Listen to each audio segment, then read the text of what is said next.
A massive case of voter fraud has been discovered in the great, magnificent state of Texas. We've seen throughout this campaign that radical left Democrats, who are willing to stop at nothing to ensure Trump is defeated, are willing to subvert democracy just to that end. We've seen this with Ilhan Omar in Minneapolis and postal workers discarding bags of pro-Trump ballots in Pennsylvania.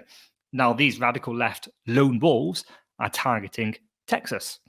Project Veritas has exposed just one of these, allegedly a political consultant by the name of Raquel Rodriguez.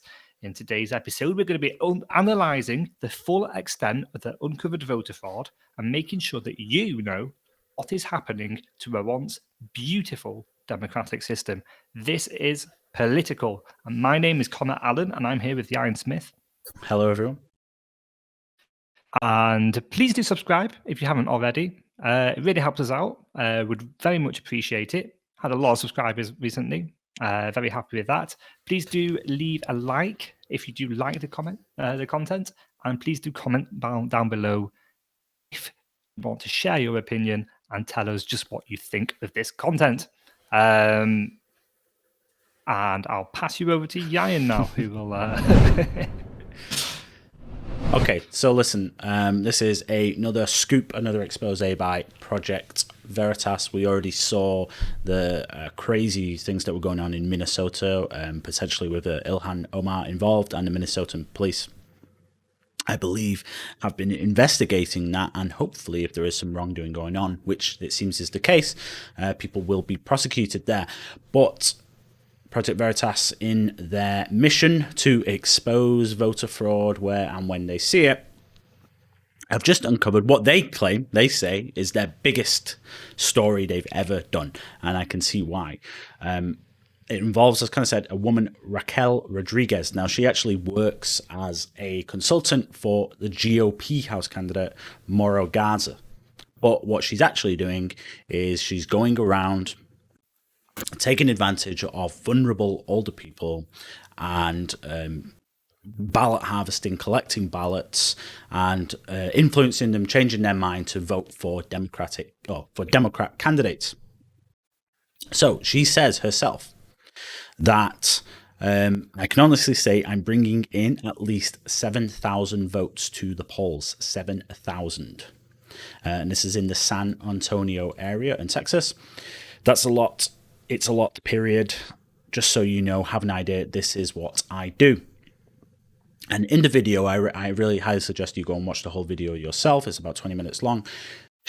One of the undercover reporters for Project Veritas, they are secretly filming her as she goes and talks to this elderly lady who has filled out her ballot, her mail-in ballot, and she sort of kind of coerces her into saying, oh, you got to go for the Democrats, because she hadn't filled in Democrat for all of her votes for the House and so on and so forth.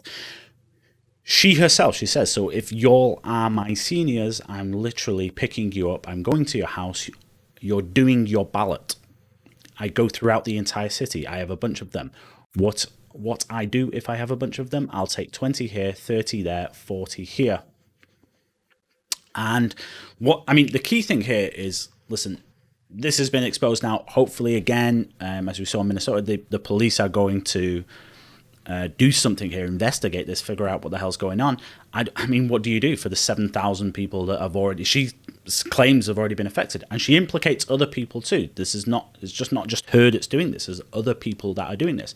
And it's not just in many ways, she's implicating Mauro Garza as well, the Republican GOP, saying that he gave her a gift budget of $2,500. So this just isn't just the Democrats. This is potentially GOP candidates as well. This is happening too.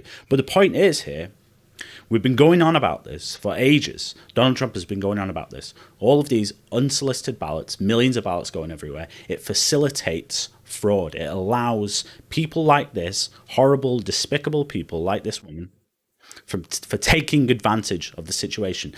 Taking advantage of what's happening. They can go around to these people's homes, take their ballots, harvest their ballots. She's breaking about 3 or 4 different election laws. She doesn't care. She's doing it on camera. Now, How many more people are there like this?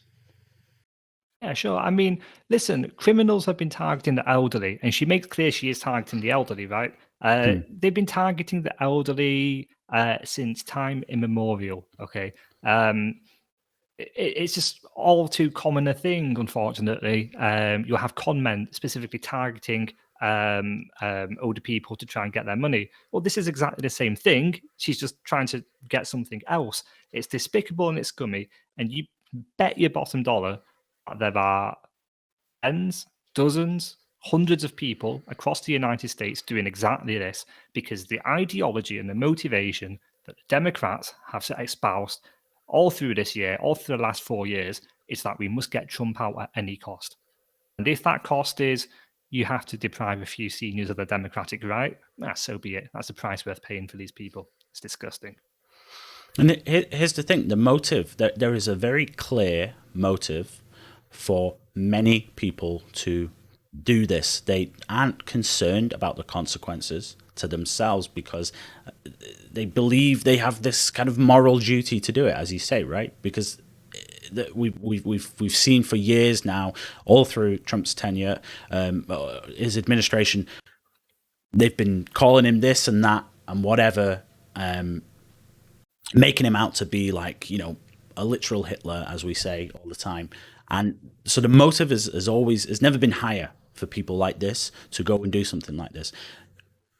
If you remember in 2016, they were talking about how Trump won ever so marginally in many, many states, particularly up in the Rust Belt, where he was winning by less than a percentage point. He actually won, they say, by 80,000 swing voters, 80,000 people, that if they'd gone the other way, Hillary Clinton would be president right now. Here is one woman who claims herself to have influenced 7,000 votes. It would require less than a dozen people 4 years ago at this rate to have influenced that election potentially and had it so Hillary Clinton was president now.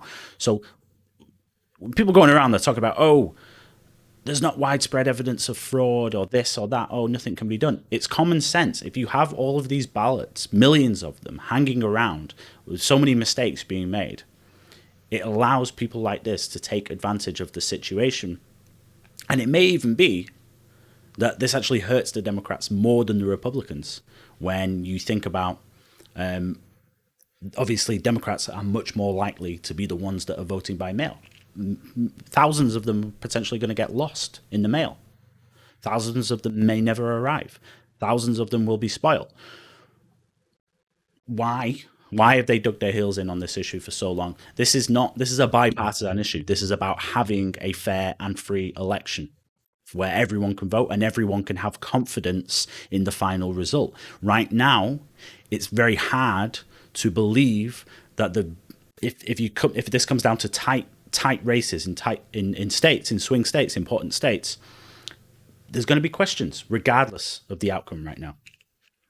And it's going to be a very difficult thing on polling day to accept that your candidate has lost, whoever it may be, to accept that your candidate has lost when we have just gone through three solid months of nothing but problems with voting, allegations of voter fraud, evidence of voter fraud, discoveries of Trump ballots thrown by the wayside, and this sort of thing.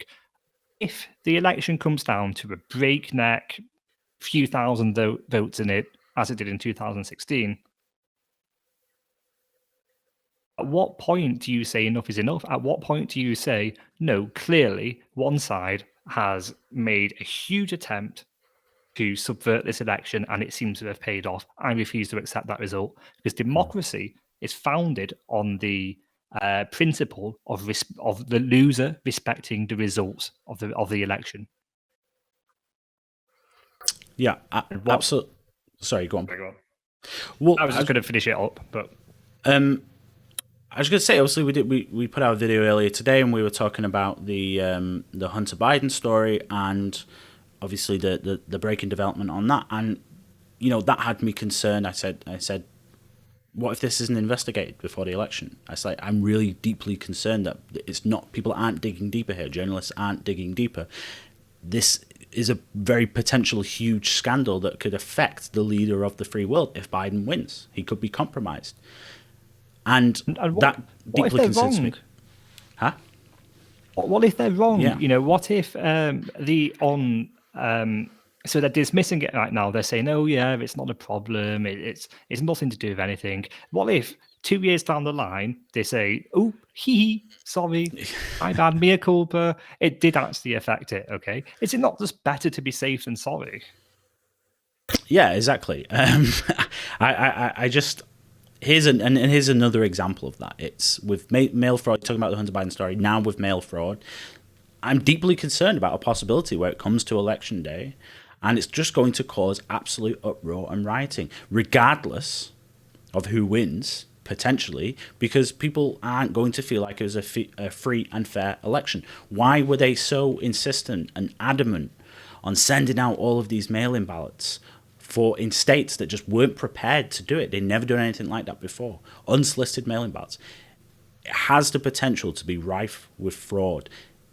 They facilitated people like this woman doing this kind of thing.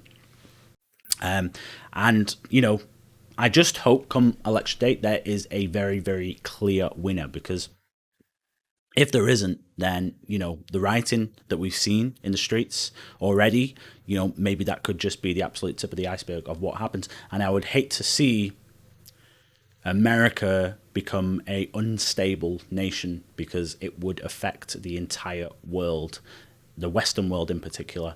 And, you know, I have to say, the media has done its part in this by not being honest in their reporting of all of these issues. So, listen, I'll wrap this up now. I really recommend everyone go and watch this video, see for yourselves what is happening, make up your own mind. And again, as with the Hunter Biden story, if there are then any developments on this story, we will, of course, be taking a look at that and analyze it and giving our 2 cents on what is happening. So until next time, thank you very much for watching.